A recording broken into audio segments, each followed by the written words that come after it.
will introduce our guest speaker. Representative Salinas is beginning her third term as a representative for House District 38, which includes most of Lake Oswego and parts of Southwest Portland. For more than 20 years, she has worked on the front lines of politics to protect and pass policies that help women and children, working people, seniors, and the environment. She first served as an intern to Senator Dianne Feinstein in her San Francisco district office, then as legislative staff to Senator Harry Reid, as tax and trade policy advisor to Congressman Pete Stark, and finally as a district aide to Congresswoman Darlene Hooley. Prior to becoming a legislator, Representative Salinas worked as an advocate in Salem to help provide Oregon families with a fair shot by increasing the minimum wage, fighting climate change, and providing comprehensive reproductive health care coverage to all Oregon women. In the upcoming session, she will be chairing the House Special Committee on Redistricting, following in the footsteps of Chris Garrett, who as the then representative from House District 38, led the 2011 redistricting effort. She will also be serving as the vice chair of the House Committee on Healthcare, on a number of other committees, and which is a great honor as the House Majority Whip. So please welcome Representative Andrea Salinas. Thank you, Veronica, and good to see at least some of you in a small 1 square inch screen. But I do love the time we spend together in person, and I'll be happy to be back with Willamette Women Democrats as soon as we can roll out this vaccine. So I will start off by saying I have had the good fortune to work with the Speaker of the House, Tina Kotek, since 2008, when I served as the Oregon Environmental Council lobbyist. And I knew clearly back then that she was a force. After serving 1 session in the legislature, Tina Kotek was elected by the Democratic caucus to serve as House Majority. Did you need to interrupt, Veronica? Credit Union website and just. You're fine. Somebody else hasn't been muted yet. Go ahead. She was elected by the Democratic caucus to serve as House Majority Whip, then shared this position of Speaker pro tempore when the House was evenly divided in 2011. With her efforts as majority leader in 2012, she took back the House for Democrats. Then in 2013, Tina became the first openly lesbian speaker of any state house in the nation. As Speaker, Tina Kotek was a leader in the movement to give everyone a fair shot at success by expanding earned sick leave, strengthening retirement security, banning racial profiling, and raising Oregon's minimum wage. In the 2017 legislative session, Tina led the way to an historic investment in the state's transportation infrastructure, with the first ever statewide investment in public transit. And with the help of some savvy advocacy work, she expanded the full spectrum of reproductive health care for all Oregonians. She stood up for working families by supporting the strongest equal pay law in the nation and the nation's first fair work week law. More recently, she guided the Oregon legislature to pass the first statewide laws in the country to combat rent gouging. She also expanded funding and access to the state's Medicaid program, helped to create a paid family and medical leave insurance program, and championed the Student Success Act to increase funding for state's pre-K through 12 public education system by $1 billion per year. She has shown her steady hand and leadership style by responding to the needs of Oregonians through an extraordinarily difficult pandemic, ensuring that Oregonians are kept sheltered and have access to medical care. And I know there's been some disagreement within the Democratic ranks over the past few months about who and how we should present Democratic leadership in Oregon.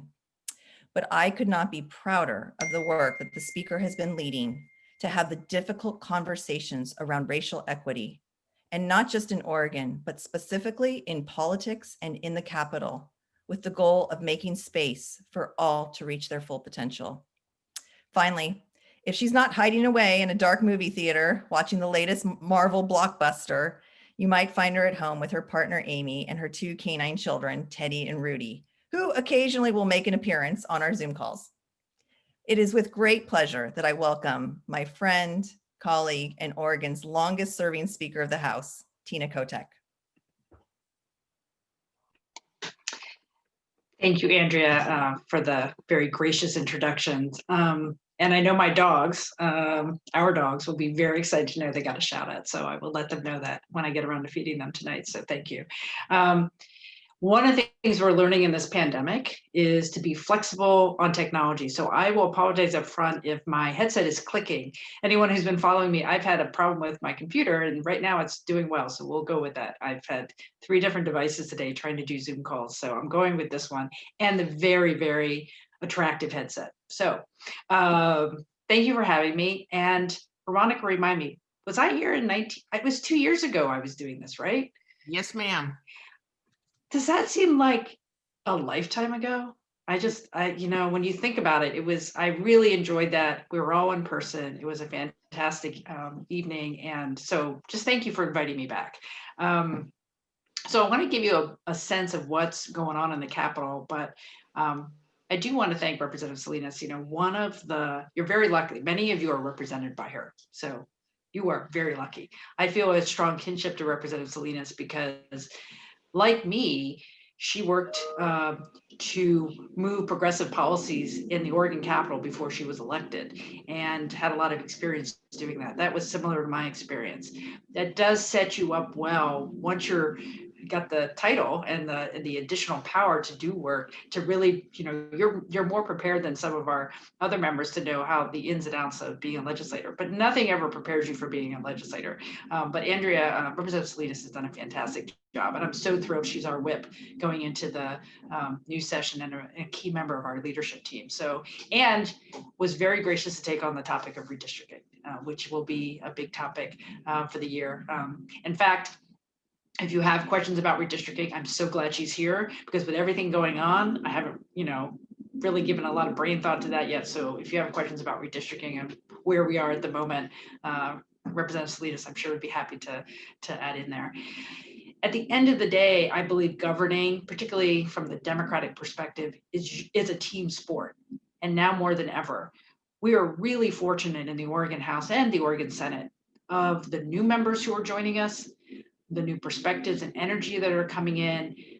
We have experienced leadership and a lot of, like I said, new members coming in who will push us and I think just really help us to do fantastic work in the session ahead. And one of the little tidbits for the upcoming Oregon House is it is now 30-30 women and men. It's an evenly split by gender in the Capitol.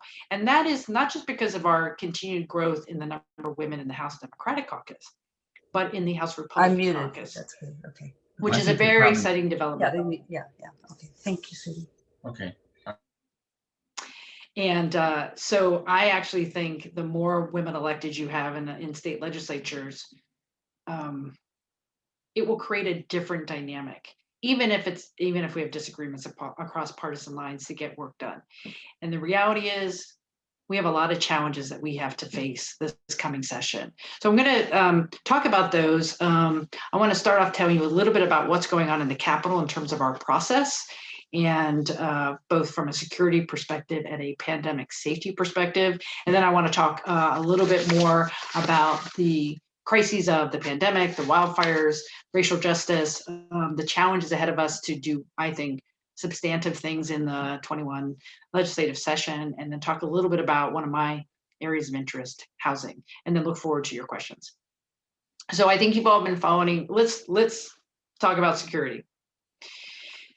There's a national effort that will probably raise to a crescendo on Sunday about taking the fight to overturn a fair election to the state legislative capitals on, I believe, Sunday. There's a 50-state effort to take the insurrection that we saw in the US Capitol last week to the state capitals. I don't know what that's going to look like in Salem, but we are prepared. We have the help of the National Guard. We are going to protect the Capitol. As it turns out, while we had our convening day on Monday, our organizing day this week, we were supposed to start our work, our committee work and our floor work on Tuesday, the 19th. Because of the concerns about keeping both the building staff safe and just the community safe, we will not be in the building on the 19th and the 20th. Hopefully we'll get through the inauguration and we will have moved past what is a very serious threat to democracy, not only here in Oregon, but in our country. I'm not an alarmist, and this is still a very serious moment in our country. And as we know, our democracy is fragile. If rational, good-hearted people do not stand up for it, it's under threat right now. And we have to stand up for it. So, in terms of the Capitol and security, we've increased our security protocols to keep people safe. In fact, one of the things you'll see, if there's not photographs out yet, we'll be putting, we're going to be boarding up windows at the Capitol.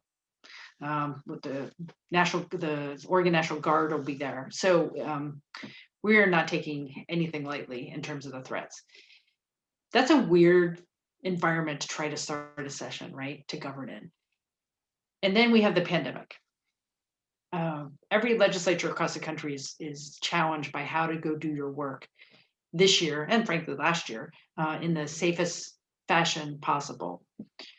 We have done a lot, frankly, since the start of the pandemic in Oregon. We've had 13 emergency board meetings, which have been done remotely. We've had 3 special sessions. We had a committee that met early on in the pandemic, a joint committee that met in a hybrid style to take testimony about how the pandemic was affecting folks.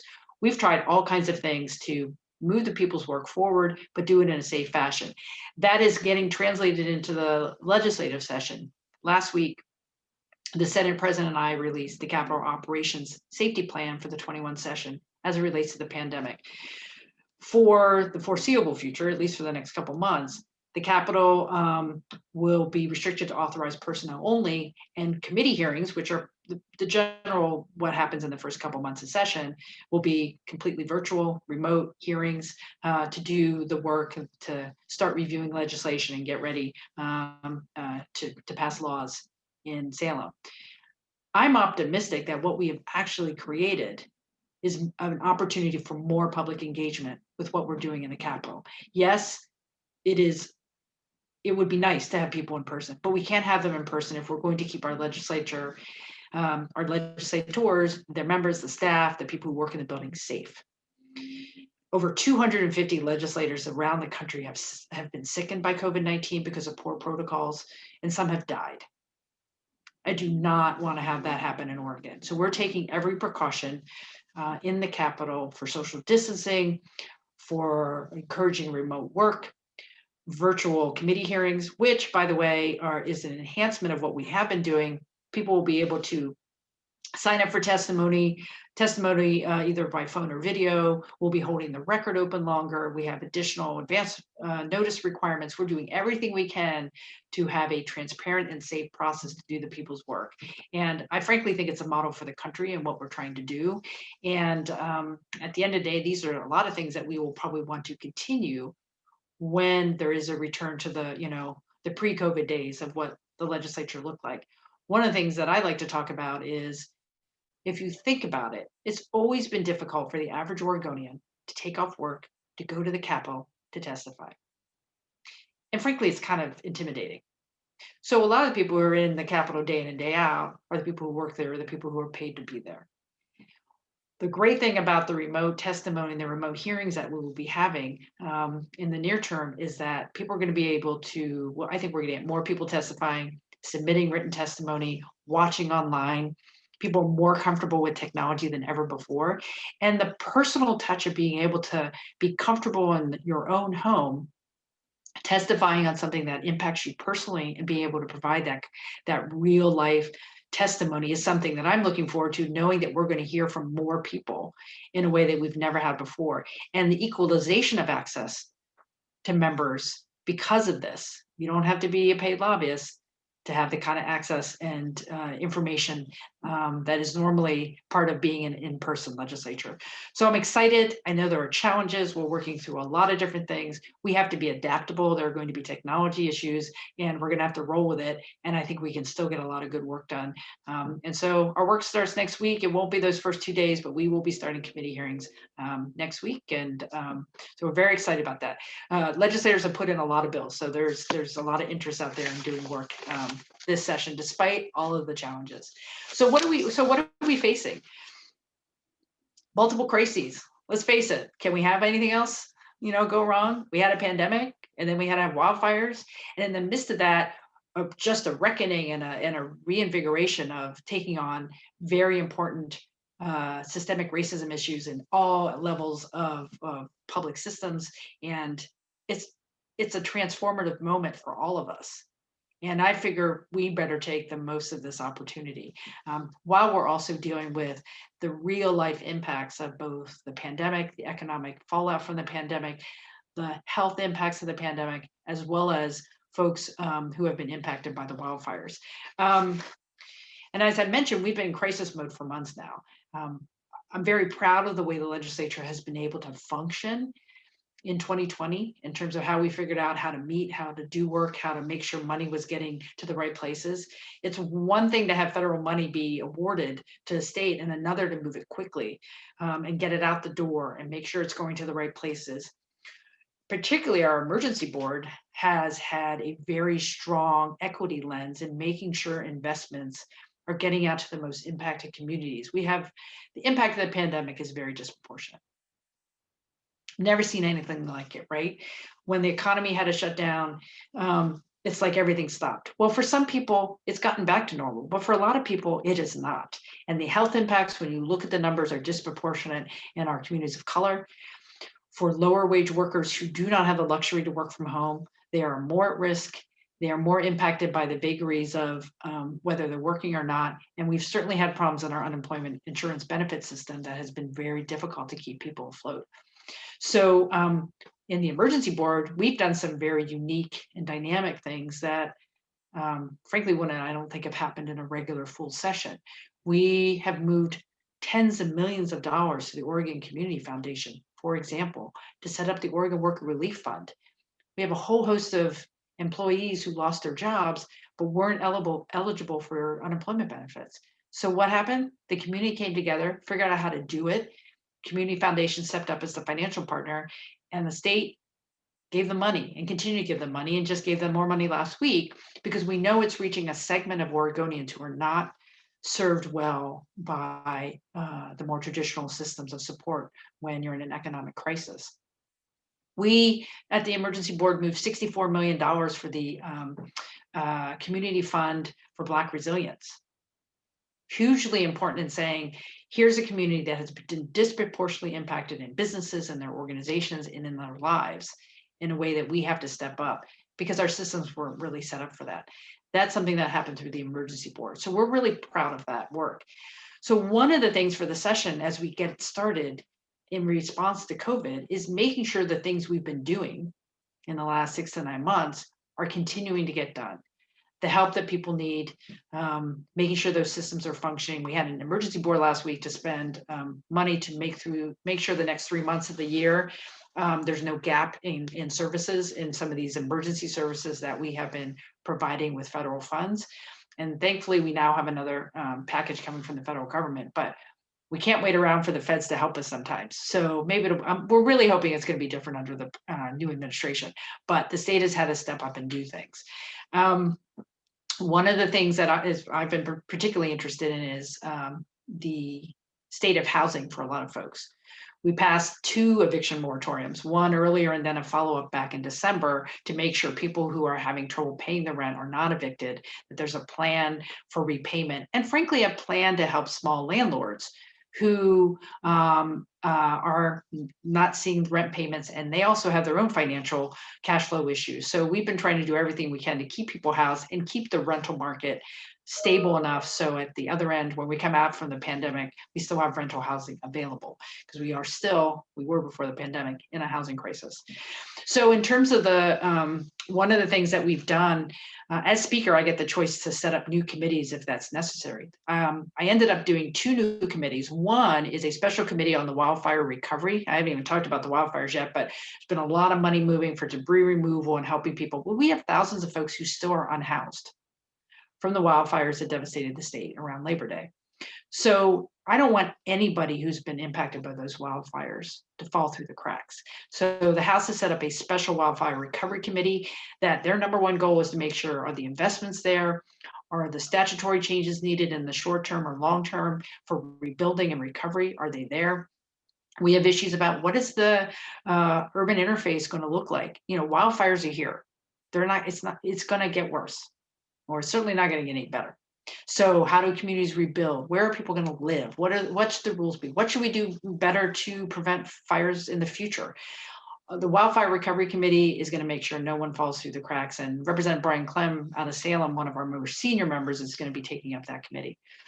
The other issue is on COVID, the pandemic, we have set up a special subcommittee of the House Healthcare Committee just strictly focused on COVID-19. So there are a lot of healthcare things we need to take on, as Vice Chair of Healthcare Committee, Representative Salinas knows, about moving healthcare access and affordability forward.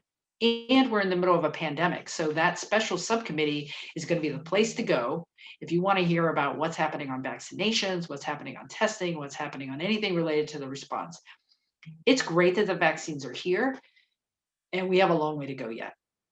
And so that committee is specially designed to take up those issues in the near term and what we should be doing in the future when it comes to protecting people's health in this type of situation. So very excited about those two committees. But in addition to those crises we could not have anticipated, we had the police murder of George Floyd. And for those of us who've been following this issue for years now, from my legislative career, the awakening after Ferguson was, how do we take on systemic racism in all systems of government, local and state? And much of the early conversation has been reasonably so on policing reform. And during the special sessions of last year, we passed several pieces of legislation that in some ways were the starting point, only the starting point of things we should be doing differently to have equitable policing. To continue that conversation, there's a special subcommittee of our House Judiciary Committee looking at equitable policing. So our chair of the House Judiciary Committee, Representative Janelle Bynum, will also be chairing the Equitable Policing Subcommittee. We cannot lose momentum on making sure our system of criminal justice, our public safety system overall, is more fair, more equitable, and keeps us all safe because we can all trust in it. We have a lot of work to do there, and I think Oregon's been leading the way, and we're going to continue to do that. But the question of equity and what we want Oregon to look like is not just about policing. It's not just about the courts. It's about education. What are our schools going to look like? Are we going to have the diverse educator workforce that we need? Are we going to make sure that students aren't disproportionately disciplined in our schools? We have a lot to undo, and schools are part of the solution. It's about our healthcare system, making sure all the data we've been collecting, telling us that we have disparities in healthcare outcomes and healthcare access. We know it's there. Let's do a better job. And I know Representative Salinas will continue to be a leader on that. There is a lot of work there. Economic development, making sure that assistance out there for recovery doesn't just go to the folks who've been able to get that assistance in the past. We made mistakes after the Great Recession. We didn't recover in an equitable fashion. And this pandemic has just shown that the income inequality in our state and in the country is deeper than ever before. And so we have an opportunity in economic development to do better. We have an opportunity in transportation. We have an opportunity in our natural resources. We have opportunities across the board at state government to invest differently, to invest strategically, to say we're going to prioritize communities who have been left behind. And so I'm very excited about the opportunities that are out there when it comes to the equity and the state we want to have that says everyone has a fair shot at success. Because if we were really honest about where our state's history is and where we've been, we can do so much better. And I think we all want to get there. And I'm, feeling excited about that. And our BIPOC caucus, our Black, Indigenous and People of Color caucus, is bigger than ever before. It's super exciting. They just released an agenda yesterday. And so if you haven't seen that, we'll make sure you get the link on that. So a lot of good work going to really transform how Oregon will look for the future in a way that lifts everybody up. One of the things that I think is key of that and has been is housing. And we were in a housing crisis before the pandemic, and it will continue to be a focus of my office. We have made record investments in either state support for housing development, to rent assistance, to passing the first ever statewide law to change zoning to make sure that communities can have different types of housing options, to make sure we can have the types of mixed income communities and diverse communities that we want to see. So I will be continuing to follow those efforts and making sure housing, we don't lose any momentum in continuing to take on our housing crisis. We're still tens of thousands of units short of what we need. We're trying to keep people housed in a pandemic so we don't have an increase in folks who are living on the streets and who are unhoused. And we have a lot of work to do. So that will continue to be a focus in my office, particularly on the issues of shelter and keeping people housed. The good thing there is I think we're gonna have a lot of help from the federal government. I'm very thrilled by the last package that was passed right before the end of the year, did have hundreds of millions of dollars for additional rent assistance. So we're getting more help from the federal government. And frankly, given the resources we have at the state, we're going to need it. Which brings me to kind of the last topic before we go into Q&A is the budget. So it feels like all the conversations that we've had over the past year, you know, in COVID time, a day is like a week and a week is like a month. And, you know, it just feels so long ago that we're talking about a budget crisis that we're having. So when the economy crashed because of the pandemic shutdown, we thought we were in a serious budget hole. And then it turned out some people were doing just fine and our budget hole went the other way. And so we were able to make it through this 2-year ban. And at this point, we're not looking at significant new reductions in state services, which is a good thing. We're getting help from the federal government. We have some reserves and we're gonna, you know, eke our way out of the last 6 months of this 2-year budget. And then there's the next 2-year budget. We're working at a deficit at this point. We won't know for sure until the revenue forecast in May what that looks like.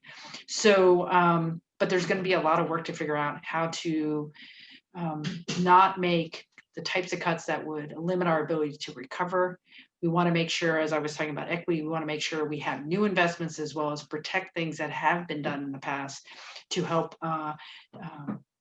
communities who have not had the opportunities that other communities have had. And so we've been doing a lot of work at the state. We don't want to cut any of those programs, but I am a little worried. And it depends on what the May forecast is going to look like. It depends on what the federal government is going to do. We, unlike the federal government, as you know, have to have a balanced budget by June 30th for the next 2-year budget. So on July 1, we want to have that budget ready to go that meets the needs of the state does it in an equitable fashion, and frankly, is ready to support what the world will look like when we have, you know, widespread vaccination and an ability to return to some normalcy from the public health perspective.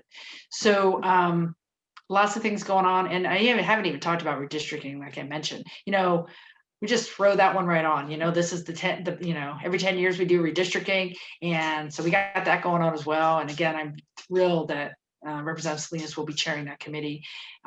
There's a chance apparently that when we ever get the census data, that we could be looking at another congressional district. Who knows? You know, just redistricting alone would be a big enough topic for a session. But as you can tell from my review, we have a lot going on. I think we have the right team.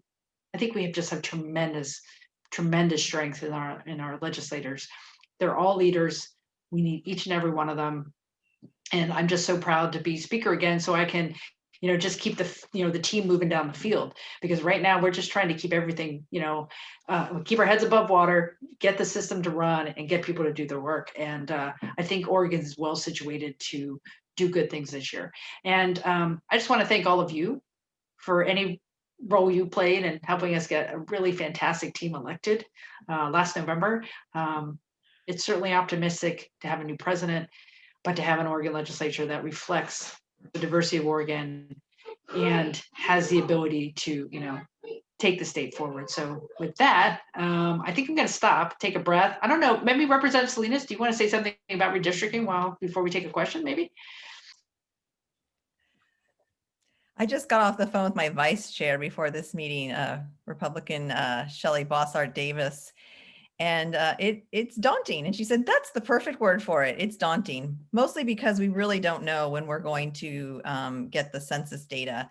We've heard anywhere from April to July 30th, at which point we're out of session and we have our own Oregon constitutional deadlines. So so we'll be contingency planning, kind of like we are around COVID.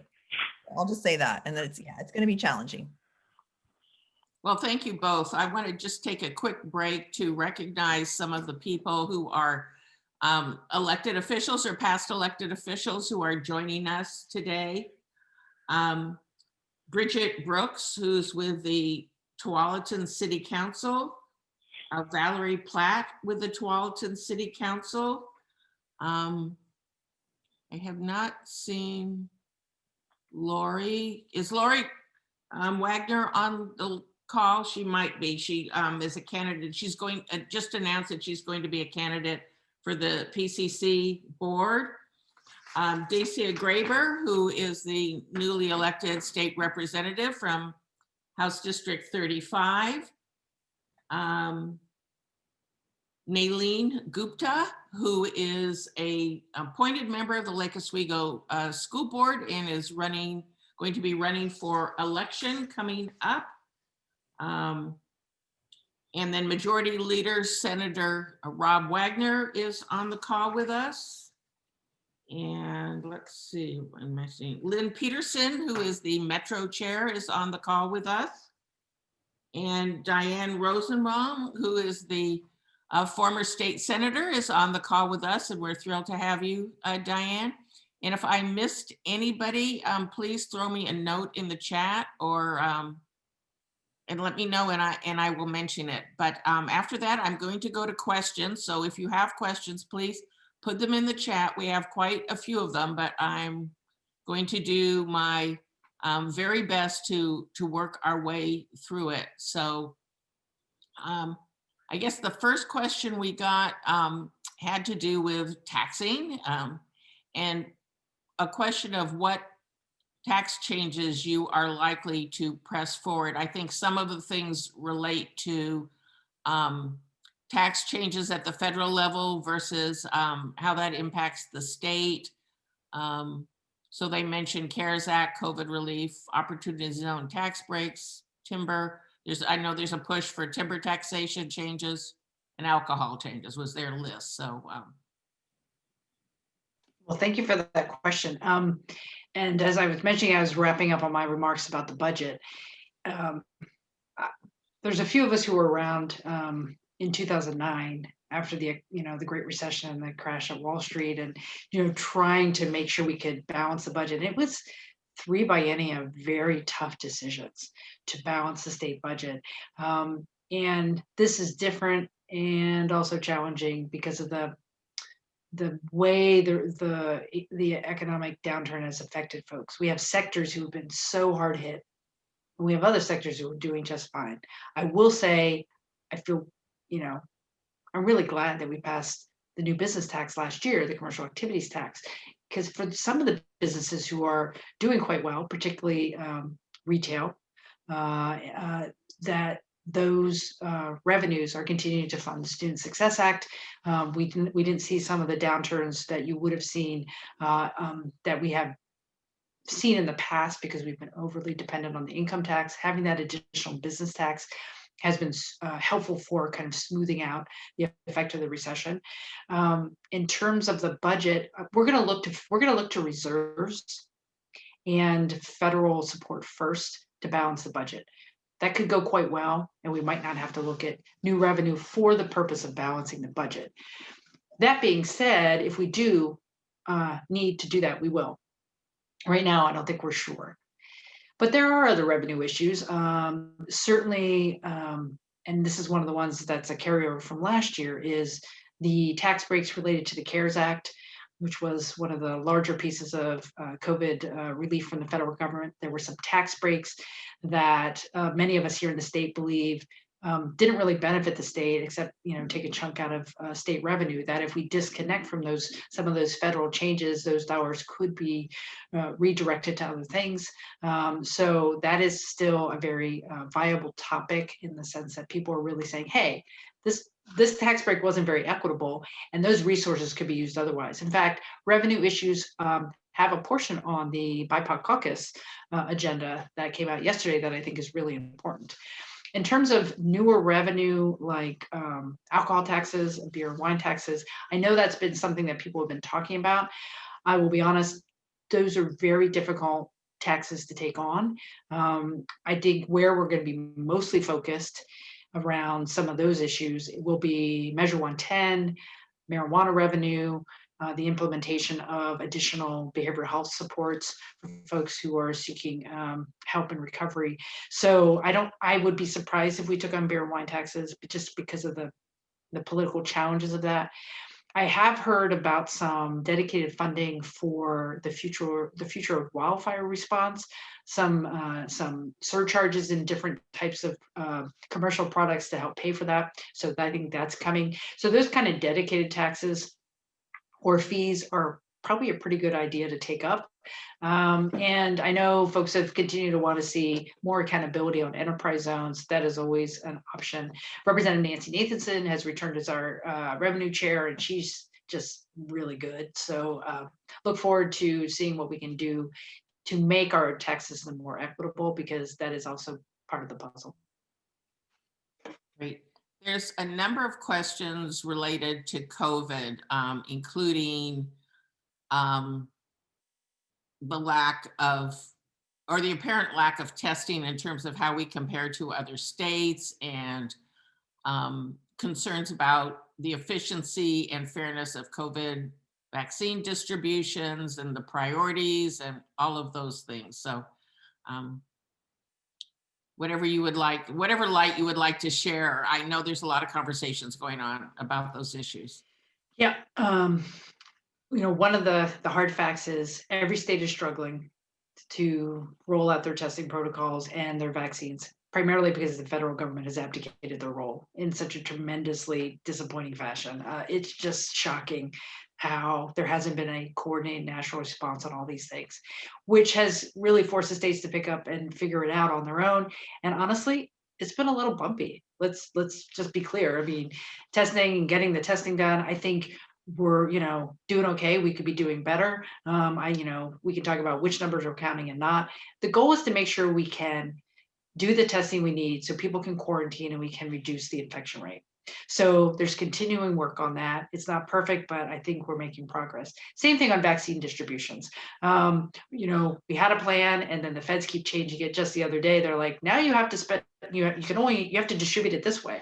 And so the governor has to respond to that, and is distributing now. We'll be starting, I think, in a week or 10 days, maybe, for a different set of eligible individuals.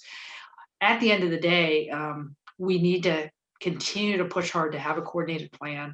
Every day there's improvements coming out of the state. The governor's working hard, her team's working hard. In fact, tomorrow afternoon, there is another press event with the governor to talk about they're doing a reset on some of the coordination on vaccine distribution. Right now, what I think is key is communicating whatever is going on, because that could change from day to day. And so it's up to all of us to stay on top of that. Members, our colleagues need to stay on top of that and communicate it. It's a bit of a wild ride. And Representative Salinas, as our outgoing healthcare chair, has been paying attention to this. I don't know if you want to add anything to that. Yeah, I mean, I think everything the speaker said was right, or is right. I would just add, yes, it is a bumpy ride, and I'm talking with my colleagues just about every day to the Oregon Health Authority, and agree with all the comments. Yes, we could be doing everything better. But the big thing, though, that I want people just to, to take a step back and look at the big lens, the wide angle lens here, is there are two things that I think has really hurt Oregon and really hurt the US. One is that our healthcare system, if you can call it that, is private. And so much of the COVID response has been going through private healthcare systems, and we as a state do not control those systems. The other thing is as Oregonians, we have not thought that public health is important. And so we have not invested in the way that we have needed to over the last 20, 30 years in public health. And so, I mean, for folks who saw the Oregonian article last week, I mean, for a community to lose their water source is huge. And that goes back to public health. So anyway, so I would say that those are the two big things that really caught us off guard. So looking forward, I'm looking forward to being on the COVID response committee, where I think we can start to figure out also where do we need to start making those investments. And then on the full healthcare committee, how can we start to move this ship away from a private sector driven kind of system to something that really looks at the total population and really improving those health outcomes. Thank you. And if Veronica, I never want to not have the opportunity to thank everybody. We are in the position we are as a state because a vast majority of Oregonians took stay home safe lives seriously, took mask wearing seriously, social distancing seriously. It's been hard. It's hard on everybody, hard for some people more though. So, but so many people have taken it seriously. So thank you, because if we hadn't done that, I don't even want to contemplate where we'd be. So, and we need to make sure we can, particularly move the vaccines more expeditiously at this point. Before I ask the next question, I will be mentioning our February program again towards the end, but it actually is on public health and COVID. So very timely, and I hope that you will all join us in February, because public health is that little piece of things that the government does on your behalf that nobody pays any attention to until we're in a disaster. So I think we have two excellent speakers, and I hope you'll join us for that. So I'm going to take a bit of a question and take it in a slightly different direction, or expand on it. IT is that little hidden expense in every government agency that is underfunded and ignored until it blows up. So the person who asked a question talked about the challenges in our unemployment system, and also this Oregon State Park reservation system. And I'm sure that there's many other systems that are not working too well, but we just haven't personally experienced them. So as we're budgeting, how are we looking at this? And also, because I don't really know the details, in the infrastructure plans of the Biden administration, is there IT help for states? On that last point, that's a good question. I hope there is. I mean, one of the benefits of the Recovery Act in the Great Recession under Obama was there were a whole bunch of funding streams, and some of those were IT upgrades. In fact, that's where the money came that we've been sitting on for the upgrade to our unemployment benefit system. Came out of that last round of investments that we haven't gotten to yet, and that's frankly unacceptable, and that's where we are. I hope there is some money, because most of the large IT system changes are usually a state and federal match arrangement.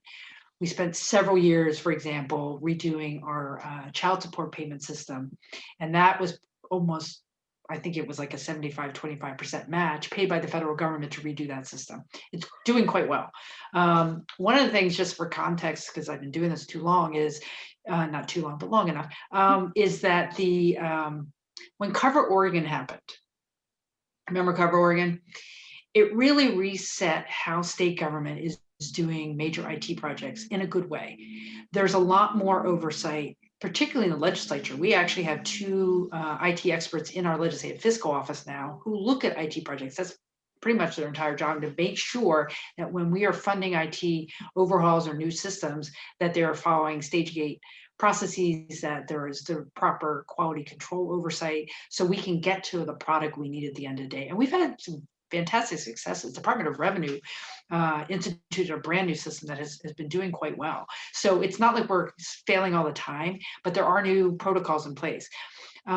That being said, we tend to leave those IT systems behind when everything else is going on. And I think what happened in employment is a perfect example. People got scared after Cover Oregon. We had this money, we had changes in leadership and changes in leadership again, and it didn't get done. And then the worst happened and we weren't ready. So let's hope that's a telling lesson for us to get serious about our other systems that need upgrades. And because they are so vital to helping people when things fall apart. And you have to have systems that work. I know you've had a lot, I mean, there were bills in the last session. I'm sure there's others coming up that relate to housing. One of the questions that came in had to do with apartment complexes that are specifically built and funded for low income, and then after a period of time start transitioning to market rate and tossing out all of the seniors and others who have been in these homes for a period of time and moved in under whatever features were involved in providing low-income housing in that particular spot. So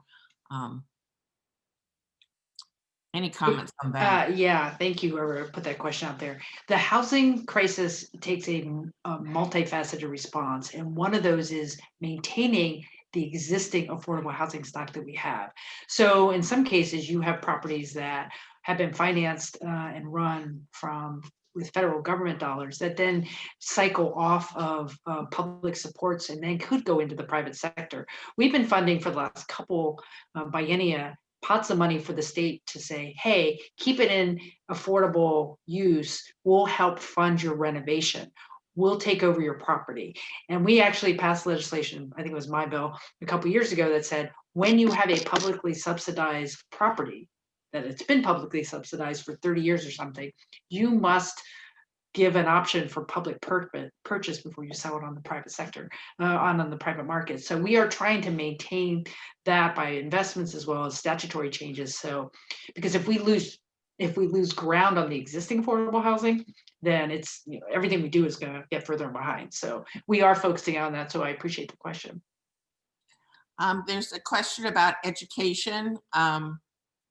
The person writes, is 9.5 billion at a minimum? 9.5 billion at a minimum is needed. We also need to help kids make up all the school they've lost this year. What are your priorities for education funding?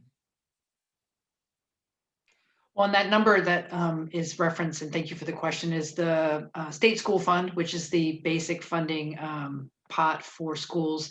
That is the baseline, the floor, and then you add on the student success dollars that are coming through the corporate activities tax. I haven't had a chance to look at those numbers. There will be a debate about making sure we have the right state school fund number so we're not shorting our schools who will have additional challenges and expenses as they return to more normal in-person settings, and probably continue to some degree online education for other students. The one thing that's important to me in the short term is we really have to have a conversation right now about summer school. What is the transition this summer? Okay, great. We're back in person in spring, but we've missed so much in terms of educational. I mean, we're not at 100%. No one can say that what's happening online is 100%. So what do we do for those students, particularly who are more at risk of falling behind? That's intensive summer school. And we need to have a conversation about that right now and figure out how we're going to do it for the next school year. Okay, so I have a couple of questions which relate to rural Oregon. So one is, there are 3 bills for clean energy projects to benefit rural areas in Oregon. Do they have enough push behind them to make it past the finish line?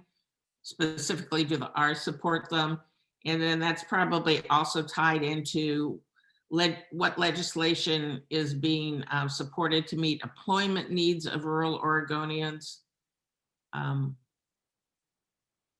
Yeah, I think we'll go with those two. Well, in terms of clean energy, certainly I continue to be disappointed that we did not get the cap and invest bill done last February. And because it was a more comprehensive approach to not only reducing greenhouse gas emissions, but providing a pot of dollars to invest in the type of clean energy infrastructure around the state, which had huge impact and benefit for rural Oregon. We weren't successful because of the Republican walkout. The governor did go forward with her climate action plan, which is it's a a regulatory approach that doesn't come along with dollars for investment. So I will be supporting 100% clean legislation for the session, which is another approach to make sure we can do more clean energy infrastructure. I do think we have support from some rural legislators particularly those who could see large facilities, solar farms and things in their districts. So I hope we can get there. I hope people can kind of do a reset and say, hey, climate is still a problem. Climate change is still a problem. We can do better things and support rural Oregon. In terms of rural Oregon economic development, one of the things I'm most concerned about that I think we'll have to take a very specific take at is the impact on the tourism sector in rural parts of the state, the coast and other places that are so dependent as a supplement to their natural resource industries that has been completely devastated by the pandemic. Loss of hotels, loss of restaurants.